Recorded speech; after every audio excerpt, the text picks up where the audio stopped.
Foi apresentada a terceira parte do sexto relatório do painel intergovernamental para as mudanças climáticas, que traz uma série de recados sobre isso, né? Assim, sobre a mudança climática, sobre o que a gente pode fazer para mitigar os problemas, né? Mitigar o que está acontecendo, o que a gente está causando com o planeta. E aí eu vou lá para o texto que eu publiquei no site do Projeto Verde Mar, mas é um texto, na verdade, originalmente publicado pelo Observatório do Clima, do Cláudio Ângelo. O texto é do Cláudio Ângelo, né? 21 recados fundamentais do novo relatório do IPCC. Quem quiser chegar lá no projetoverdemar.com tem esse texto que foi divulgado abertamente, né? E aí eu, dando os devidos créditos ao Observatório do Clima e ao Cláudio Ângelo, está lá publicado, né? O terceiro volume do sexto relatório de avaliação do painel do clima da ONU foi lançado nesta segunda-feira, dia 4 de abril. O IPCC, o painel intergovernamental sobre mudança climática, lançou o terceiro e último tomo de seu sexto relatório de avaliação. O documento traz as contribuições do grupo de trabalho 3 do painel do clima, que trata da mitigação, redução de emissões de gases de efeito estufa. Os 268 integrantes do grupo, de 65 países, inclusive o Brasil, revisaram mais de 8 mil publicações científicas e responderam a 6 mil comentários nos rascunhos do documento, cujo sumário executivo foi lançado com atraso após as negociações tensas sobre a sua linguagem, que opuseram países desenvolvidos e países em desenvolvimento. Ou seja, não é uma pessoa que senta lá e escreve um relatório e sai divulgando. Isso aí teve a participação de 268 integrantes de 65 países que analisaram 8 mil publicações feitas por mais pelo menos, né, essas 8 mil pessoas aí envolvidas, 8 mil cientistas que publicaram em revistas científicas, que foram revisadas por pares e para ser publicado, ser aceito para publicação. Então, é muita gente envolvida, é o planeta todo praticamente, com muitos países envolvidos, né, para chegar a essas conclusões, não é uma coisa tirada do nada. Então, o Cláudio Ângelo pegou esse sumário e tirou algumas das principais conclusões que colocou aqui. Eu vou ler alguns deles só para ter uma ideia do tom e depois eu vou colocar o Guterres, que é o diretor-geral da ONU, que ele fez uma fala bem forte hoje também, tratando disso, né, e alertando sobre o painel IPCC e a crise climática, né? Vou lá para alguns desses itens. As emissões de gases de efeito estufa no mundo foram de 59 bilhões de toneladas em 2019, um valor 12% maior do que em 2010. Ou seja, em 10 anos, de 2010 a 2019, aumentou 12% das emissões de gases de efeito estufa. E isso é 54% maior do que em 1990. A última década teve o maior crescimento de emissão da história humana, 9,1 bilhões de toneladas a mais do que na década anterior, mesmo com a consciência da escala do problema e da urgência da ação. Mesmo a gente sabendo que tudo isso está acontecendo, que toda essa crise climática, enchentes, tempestades, eventos climáticos cada vez mais intensos e frequentes, a gente seguiu aumentando as emissões de gases de efeito estufa. E aí, desde a era pré-industrial até hoje, a humanidade já emitiu 2,4 trilhões de toneladas de CO2. Desse total, 58% foram emitidos entre 1850 e 1989 e 42%, ou seja, 58% foi da Revolução Industrial até o fim da década de 80. De 90 para cá, foi quase metade disso, 42%. 17% de todo o carbono emitido foi lançado no ar apenas na última década. Né? Só nos últimos 10 anos, 17% de tudo que a gente emitiu de carbono, principalmente de 1850 para cá. Para que a humanidade tenha uma chance de pelo menos 50% de estabilizar o aquecimento global em 1,5 grau acima dos níveis pré-industriais, como determina o Acordo de Paris, as emissões globais de gases de efeito estufa precisam atingir seu ponto do pico entre 2020 e 2025. Ou seja, a gente tem que estar no auge das emissões de gases de efeito estufa e precisamos começar a reduzir agora, 43%, pelo menos até 2030. Só que desde 2010 elas cresceram 12%. Então a gente segue emitindo cada vez mais gases de efeito estufa. As políticas públicas de clima adotadas no mundo até 2020 levarão a Terra a um aquecimento de 3,2 graus Celsius, mais do que o dobro do limite do Acordo de Paris. O gás carbônico já emitido até hoje corresponde a 80% de tudo que a humanidade pode emitir se quiser ter uma chance de 50% ou mais de estabilizar o aquecimento global.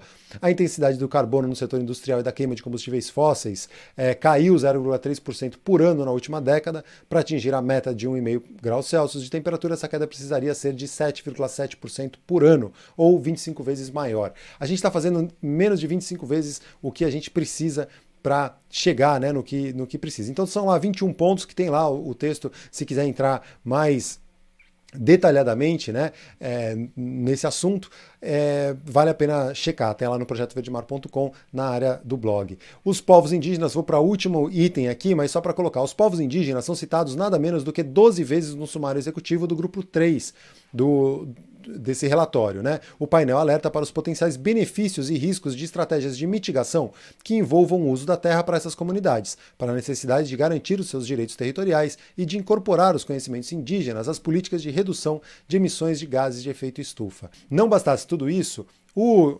diretor-geral da ONU, Antônio Guterres, fez um pronunciamento bem duro, né? E eu selecionei uns trechos aqui, tá dublado, então vai ficar fácil de acompanhar, mas só para trazer um pouco do tom, né? Do nível que a gente tá aí, que está muito flagrante, até a ONU assumindo isso e colocando isso na pauta, né? Tem um caminho rápido para o desastre climático. Medidas de calor sob a água, ondas sem precedentes, tempestades terríveis, escassez generalizada de água, extinção de 1 milhão de espécies de plantas e animais. E isso não é ficção ou exagero. É o que a ciência nos diz que resultará das nossas atuais políticas de energia. Estamos no caminho para o aquecimento global, chegando a mais do que o dobro do limite de 1,5 graus, segundo o Acordo de Paris. Alguns líderes governamentais e empresariais estão dizendo uma coisa, mas fazendo outra. Colocando de forma simples, eles estão mentindo. E os resultados serão catastróficos. Esta é uma emergência climática. Cientistas do clima alertam que estamos já perigosamente perto de pontos de inflexão que podem levar a uma cascata de impactos climáticos irreversíveis. Aí ele falando, né, que botando os pingos nos is e sem poupar palavras, né? Estão mentindo. Os líderes globais estão mentindo quando dizem que estão fazendo muita coisa. Em outro trecho que também ficou de fora, ele fala, né, que mesmo que com as promessas e com os compromissos assumidos não sejam suficientes, nem isso eles estão fazendo e estão mentindo, né? E fala desse ponto de inflexão, né? O tal do ponto de não retorno. A gente está muito próximo de chegar num ponto que os eventos climáticos e essa catástrofe toda vai entrar num efeito dominó, né? Numa progressão geométrica e a gente pode ir se afundando. Vamos voltar lá para o Antônio Guterres. Mas governos de alto escalão e corporações não estão apenas fechando os olhos, eles estão colocando lenha na fogueira e estão sufocando o nosso planeta com base em seus interesses e históricos de investimentos em combustíveis fósseis, enquanto soluções renováveis mais baratas fornecem empregos verdes, segurança energética e maior estabilidade de preços. Vale lembrar, né, que a ONU sempre fala no tal do desenvolvimento sustentável, né? Então, não se discute, ele na fala dele é muito claro, não se discute o nosso modo de consumo, né, nosso padrão de consumo, se discute fontes alternativas de energia, que tem várias discussões em torno disso, né? Claro que a energia eólica, a energia solar, elas são muito melhores, muito menos danosas para o meio ambiente, para o planeta, mas a gente ainda depende de baterias, depende de mineração para a construção das baterias, a gente depende, né, das placas de silício, das placas solares, ainda assim só está estendendo um pouco o nosso prazo de validade por aqui se a gente não rever o nosso padrão mesmo, o nosso modo de vida, que aí entra lá no último item que está no coisa que tem a ver com os modos de vidas diferentes do que a gente está acostumado nessa sociedade eurocêntrica aí, ocidental, né, do consumo desenfreado e que a gente precisa consumir e encontrar fontes alternativas de energia, mas para seguir da mesma forma, né? Isso aí é muito claro, a ONU não discute muito isso, mas pelo menos o discurso de hoje do Guterres é mais forte com relação a nem isso a gente está fazendo, né? Nem indo atrás de encontrar subterfúgios ou encontrar formas alternativas para manter do jeito que está. A gente está indo para o buraco e acelerando fundo. Nós deixamos o COP26 em Glasgow com um otimismo ingênuo baseado em novas promessas e compromissos, mas o principal problema, a enorme lacuna crescente de emissões, foi completamente ignorada. Ativistas climáticos às vezes são retratados como radicais perigosos, mas os verdadeiros radicais perigosos são os países que estão aumentando a produção de combustíveis fósseis.